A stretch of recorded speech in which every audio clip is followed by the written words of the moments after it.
Hey, what is up, everybody? This is Stevie Breach coming to you here today on a Thursday. I got to get my day going. I got to get up out of the house. I think I need to head on over to Costco and just get out of the house, just walk around a little bit, just basically start my day listening to the Yak. I take Thursdays off occasionally from work because I'm working Saturdays right now covering for somebody. And Thursdays kind of blows the day off. It honestly really sucks. But tomorrow night, SmackDown, gonna be Friday night on USA. We've got Tiffany Stratton putting the WWE Women's Championship up on the line in a three-way against Jade Cargill and Nia Jax. It was 2 weeks ago, supposed to be setting up a match for WrestlePalooza. We got Jade Cargill making her return, taking on Tiffany Stratton. At the end of the match, that ended in I'm not sure if it was a double disqualification or if it was a countout. Nia Jax came out and basically took on both competitors, laying both of them out.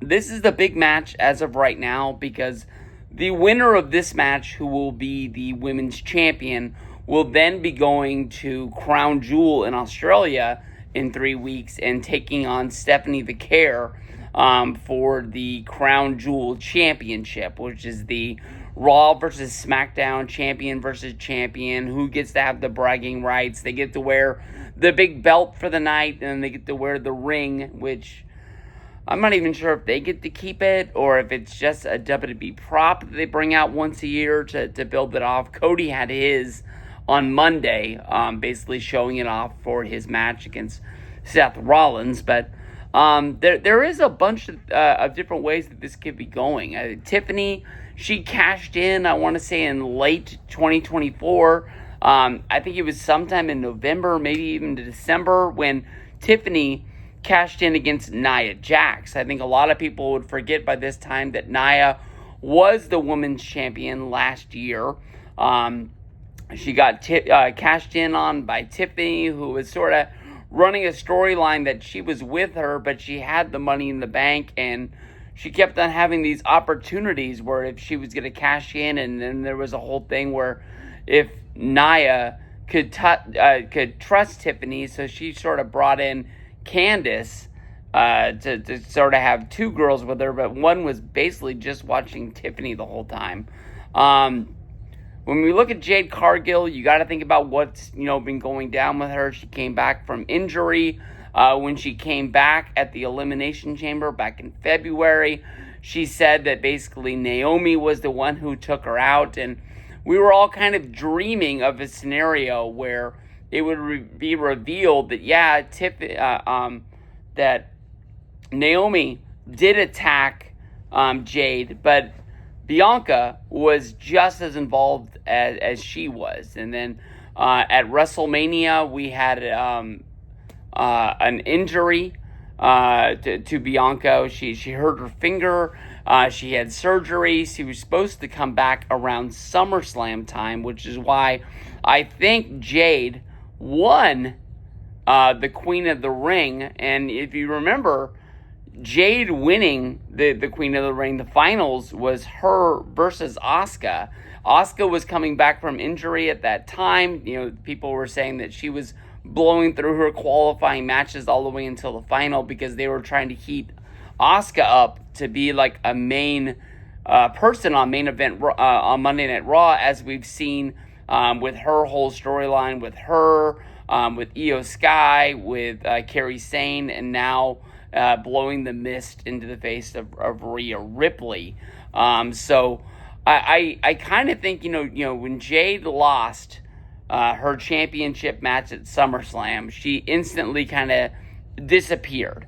And people thought that it was WWE losing faith in her, that, admitting that she wasn't going to be the star that they thought she was going to be when she came over from AEW. I think the calendars didn't align right, and I think that she was going to go from SummerSlam right into a Bianca program, but just Bianca, it just isn't really ready to go. It was supposed to be, a July to August return, and now here we are in September, and we still haven't seen her. She says on her Twitter that, she is close, but she's not there. So I think that's just kind of like what we're waiting for. And that's kind of the one thing that you have to think about in where, this match really could go. Because of the fact that I think this winner is going to be going up against Stephanie Vaquer. Stephanie Vaquer is a very newcomer to WWE. It's Monday Night Raw. I wish I would have seen her in NXT, but I don't even think her NXT run was really that long. I think she was there. She sort of she dominated. She got the big win over Julia, and then was moved up to Monday Night Raw, pretty fast, trying to beef up the competition on those shows. As you can see, it worked. I mean, Julia holds the SmackDown United States Women's Championship. Stephanie is now holding the world title. I wonder if they really want her immediately going into a babyface versus babyface match. Kind of one of the reasons why I lead towards Nia getting the win here. And maybe it doesn't have to be a big, huge, monumental title reign. Maybe she just beats Tiff, and then Nia would go into the pay-per-view at Crown Jewel, face Stephanie Vaquer, and then be opening to drop the championship almost anywhere that they need her to go. I don't really know why. I'm leaning towards Nia Jax, but I think it's going to be Nia. Nia is the one that I pick.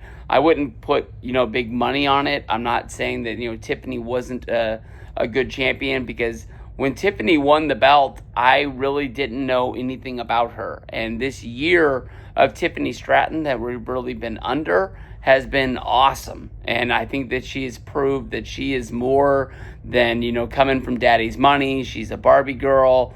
She's a good-looking girl, but, she has found that something that she's good at, and she's really good at wrestling. I mean, they found a diamond in the rough there, and you got to give it to them that this whole, finding collegiate athletes, teaching them how to wrestle is working. So SmackDown tomorrow, Nia Jax, my pick for the win.